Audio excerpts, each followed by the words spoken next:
أعوذ بالله من الشيطان الرجيم. بسم الله الرحمن الرحيم. Je vais ce soir vous raconter un conte. C'est l'histoire d'un homme qui n'avait ni dette ni ennemi. Il vivait paisiblement avec sa famille.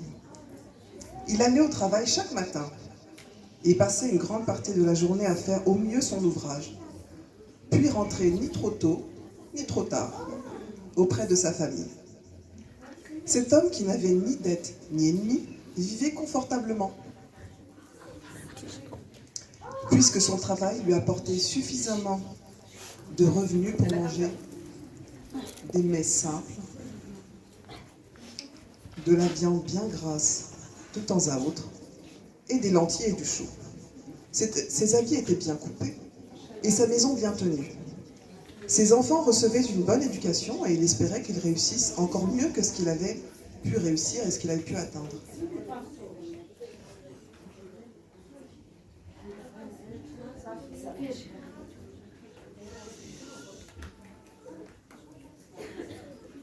Cependant, l'homme qui n'avait ni dette ni ennemi souffrait d'un mal étrange. Cela avait commencé à peu près vers l'âge de 7 ans. Mais ça n'avait cessé de s'aggraver. Il ressentait un grand vide intérieur. Et pour combler son vide intérieur, à 7 ans, il jouait. À 15 ans, il chahutait. À 20 ans, il voyageait. Et à 30 ans, il se mariait. Tout ça pour essayer de remplir ce vide intérieur. Mais rien n'y faisait. Ni la joie de voir chaque jour ses proches, ni la satisfaction du travail bien fait, ni le bonheur de chaque nouvelle naissance. Il réalisait un à un ses rêves, mais le trou intérieur grandissait. Il avait alors honte d'être vêtu de l'extérieur et dépourvu de l'intérieur. Les gens semblaient heureux, et l'homme qui n'avait ni dette ni ennemi sombra un jour dans une sorte de nostalgie. Il était présent, actif, mais en réalité absent. Ses gestes étaient automatiques et sûrs, mais sans aucune âme. Que pouvait-il faire, mais qui pouvait l'aider? Il consulta des médecins qui lui soignèrent le foie, l'estomac, les intestins, rien n'y faisait. Et un jour, qu'il se rendait au marché, il rencontra un vieil homme bien maigre, mais au regard si joyeux et si vif que l'homme qui n'avait ni dette ni ennemi s'en trouva stupéfait et saisi. Mais ce vieil homme est mon exact opposé. Pauvre et maigre, mais heureux et souriant. À sa grande surprise, celui-ci l'interpella. « Vous êtes bien malade, mon fils. » « Salutations, vieil homme. Tu as certes dit vrai. Je suis malade. Je suis malade d'une maladie inconnue, qui s'aggrave avec le temps, qui n'a ni remède ni symptômes extérieurs. Aussi, mon fils, ta maladie est bien connue. Mais le remède n'est donné qu'à ceux qui ont été choisis et qui se savent malades. Il s'agit de la maladie de l'oubli. Mais qu'ai-je donc oublié? Tu as oublié d'où tu viens. Tu as oublié qui tu es.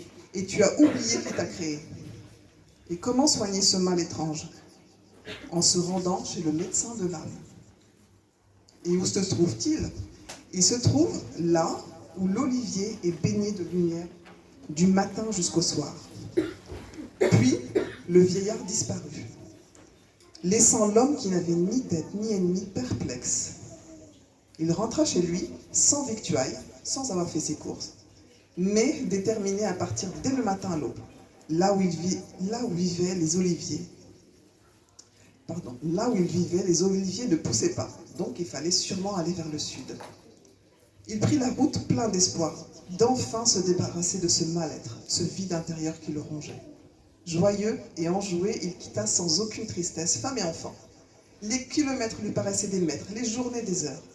Enfin, il rencontra son premier olivier, puis un deuxième, puis des champs entiers de cet arbre béni.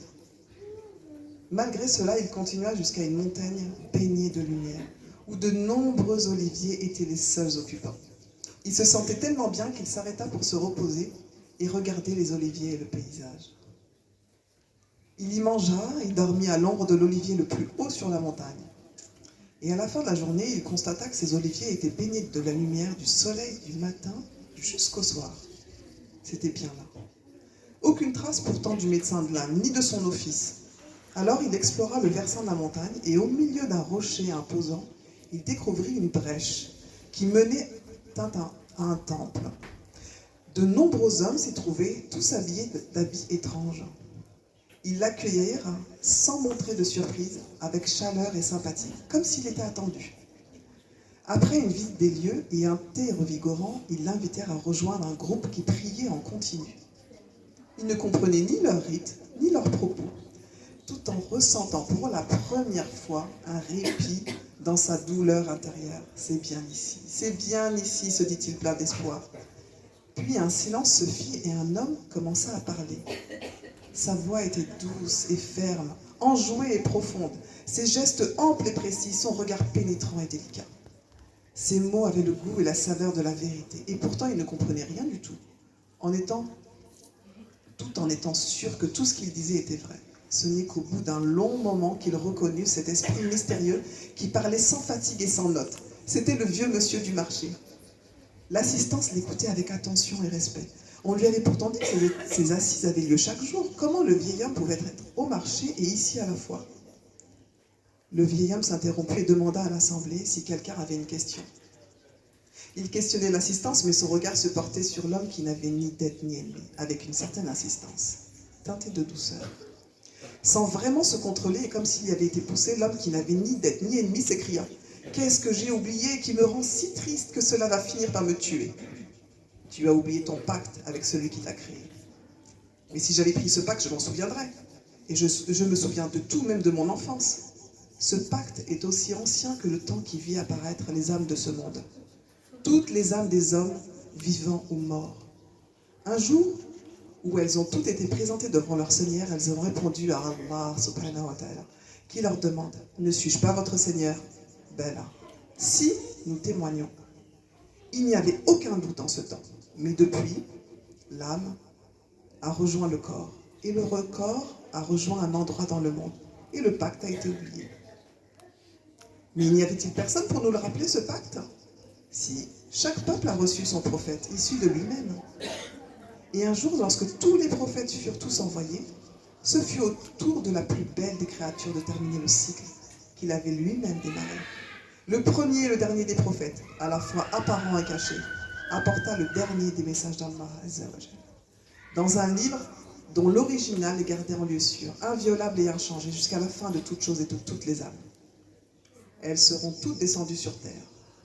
Et après avoir juré sans hésitation, elles oublieront. Mais le souvenir n'aura pas été effacé, juste recouvert de l'inutile du monde terrestre. Alors l'homme qui n'avait ni dette ni ennemi demanda « Qui va effacer l'inutile ?» C'est la merveille des merveilles, le sceau des prophètes, alayhi salatu wa salam. Il est la miséricorde pour le peuple dont il est issu, mais également pour les univers. Son amour et son comportement ont amené à construire une communauté unie autour de son souvenir dans des peuples et des contrées différentes. Des siècles après sa mort terrestre, les pieux se le rappellent, au point que le silence ne se fait jamais, jamais sur son évocation. Alayhi salatu wa salam. S'il n'est plus, alors je suis perdu, dit l'homme, maintenant très déçu. Réjouis-toi, il a laissé un double héritage précieux, le livre d'Allah, inviolable et inchangé.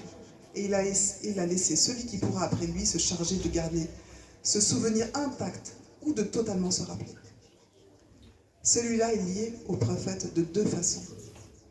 Il est incontestablement son descendant, de père, de mère, de grand-père, de grand-mère, et cela sans aucune interruption dans l'arbre généalogique. Et la deuxième façon est moins apparente, c'est la lumière qui est transmise de saint en saint jusqu'au prophète. Et aucun homme ne peut hériter par sa propre volonté d'un saint, même s'il est pieux, et fils ou neveu ou frère d'un saint. Car s'il est de son sang, il ne peut hériter de sa lumière. Le choix du saint est divin. Mais les deux conditions sont toujours vérifiables par tous ceux qui veulent guérir de la maladie de l'oubli. Les deux conditions sont la lignée pure et la transmission lumineuse. La miséricorde du prophète n'a pas de limite, de temps ni d'espace. Toi, l'homme, qui n'a ni dette ni ennemi, tu ne parles ni la langue du prophète, tu n'es ni tué de sa région, mais il ne te l'a pas laissé sans espoir de guérir de la maladie qui te ronge. Sa miséricorde, alayhi salatu wa salam, a précédé ton mal. t'a accueilli dans cet endroit où le Saint t'attend pour t'aider à te souvenir. Et tant que tu seras dans le rappel de ton Seigneur, ta douleur sera affaiblie. Ton cœur sera progressivement nettoyé de sa rouille.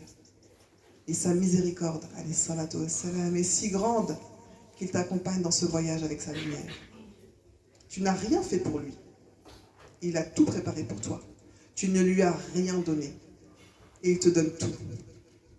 Tu t'es perdu et il t'a éclairé le chemin vers Allah de sa propre lumière. Jamais plus tu ne seras triste, ni tu auras peur. La maladie de l'oubli est la plus grave des maladies. Mais le remède est disponible jusqu'à la fin des temps à tous ceux qui acceptent de guérir et entrer dans le rappel permanent et absolu. Le saint est l'héritier de la lumière, Mohammedienne, et la porte de la cité de la science. À ces mots, l'homme qui n'avait ni dette ni ennemi ne pleurait de chaudes larmes qui ne pouvaient s'arrêter.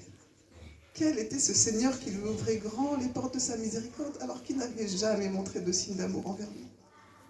Sans aucun doute, s'il lui posait la question, maintenant, ou plutôt s'il lui reposait, ne suis-je pas votre Seigneur? Il lui répondrait, si Allah, si, je témoigne, Bala, Shahidna. Qu'Allah bénisse notre saint Mohammed Fawzi al-Kalkali, sans qui ce conte, aucun mot de ce conte n'aurait pu voir le jour. Et toutes les prières et les salutations sur la plus merveilleuse de toutes les créatures, Muhammad Rasulullah sallallahu alayhi wa sallam.